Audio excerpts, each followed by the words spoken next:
Hi everybody, Natasha here from Kimberley Jiyigas. Well, you know me as the Managing Director of Kimberley Jiyigas or Kimberley Birds, but I'm also actually the club captain of Maganda Makers, and you might know a little bit about that. We've been running it for the last 3 years.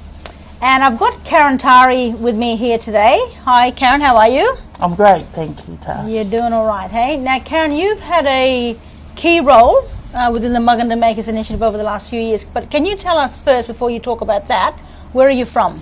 Okay, so I'm a New Zealand Māori Indigenous woman, and I'm from the top of New Zealand, so I am a Ngāpuhi woman. That's my mob. Yeah, beautiful. And you've been in Australia for a little while, hey? I've been in Australia now for almost 14 years. Yeah, wow. And you have been very pivotal in the Maganda Makers initiative. Tell us a little bit about that and what was your role? What has been your role up to this point? Yeah, so I came into support about 2 years ago. I had come and I'd lived in Kununurra and then relocated from there to Perth, where I am situated now. Yep. And then was introduced to the club via Marie. Yep. And what hooked me in immediately was that it was all about Kimberley Indigenous women empowerment. Yeah. And that's a space that I love to work in for Indigenous here, and also my own Indigenous people back in New Zealand. So yeah, it's awesome. And look, if this is the first time you're hearing about Maganda Makers, it's Kimberley Indigenous women building wealth through business. So our goal is to actually support female Aboriginal leaders to grow their business, those that are aspiring, emerging or growing. And our work is to get behind ladies, in particular, across the Kimberley region to build. And so we're entering phase 2 of Maganda Makers. And so we've been down in Perth this week talking about the next iteration of that. Phase 2, what does it look like? And there's going to be some changes coming to Maganda Makers. But Karen will still be a part of our team and working alongside of us, as will others.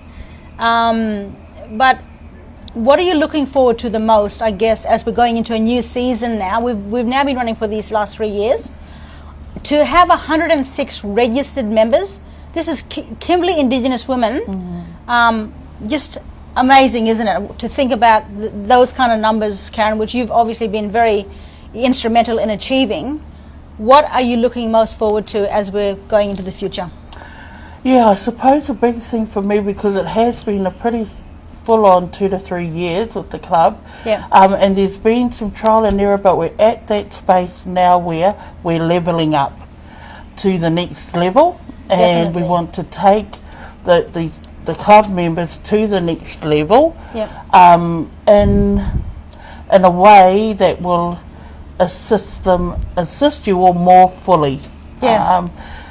Because I think over the last year or the last couple of years, we've now come to the place where we know what's working. We know things that we might just put on the side. Yep. And now there's a bit more structure Yeah. to help the club members get to where they need to be, and a better support system Yeah. in place to help that happen. So awesome. So it's not just us. We have other support networks in place now Yep. that can assist us to get there. So we know the outcomes that will come Yeah. are more achievable Yep.